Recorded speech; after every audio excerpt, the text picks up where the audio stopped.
Delhi liquor కేసుపై ఇవాళ సుప్రీంకోర్టులో విచారణ జరగనుంది. ఈడీ సమ్మన్లను సవాల్ చేస్తూ కవిత వేసిన పిటిషన్పై తుది విచారణ జరగనుంది.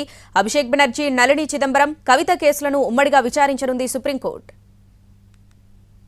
ఢిల్లీ లిక్కర్ స్కామ్ కేసులో ఇవాళ మరో కీలక పరిణామం జరగనుంది. సుప్రీంకోర్టులో కవిత ఈడీ కేసు పిటిషన్పై సుప్రీంకోర్టు తుది విచారణ చేపట్టనుంది. ఈడీ నోటీసులకు కవిత హాజరు కావడం లేదని గతంలో సుప్రీంకోర్టు దృష్టికి, అడిషనల్ సోలిసిటర్ జనరల్ దృష్టికి తీసుకువెళ్లారు. ఈ క్రమంలో ఈడీ నోటీసుల్ని సవాలు చేయడం వల్లే హాజరు కాలేదని కవిత తరఫు లాయర్ కపిల్ సిబల్ చెప్పారు. ఆ తర్వాత కోర్టు కీలక వ్యాఖ్యలు చేసింది. అభిషేక్ బెనర్జీ, నళిని చిదంబరం, కవిత కేసులను ఉమ్మడిగా విచారిస్తామని సుప్రీంకోర్టు తెలిపింది. ఇవాళ తుది వాదనలకు సిద్ధంగా ఉండాలని కోర్టు సూచించింది. ఢిల్లీ లిక్కర్ స్కామ్ కేసులో ఈడీ విచారణపై కవిత సుప్రీంకోర్టును ఆశ్రయించారు. ఈ క్రమంలో లిక్కర్ కేసులో తనకు ఈడీ ఇచ్చిన సమన్లు రద్దు చేయాలని పిటిషన్ దాఖలు చేశారు. ఈ కేసుకు సంబంధించి తనపై ఎలాంటి బలవంతపు చర్యలు ఈడీ తీసుకోకుండా ఆదేశాలు ఇవ్వాలని సుప్రీంకోర్టును కవిత కోరారు. దీంతో సుప్రీం విచారణపై సర్వత్రా ఉత్కంఠ నెలకొంది.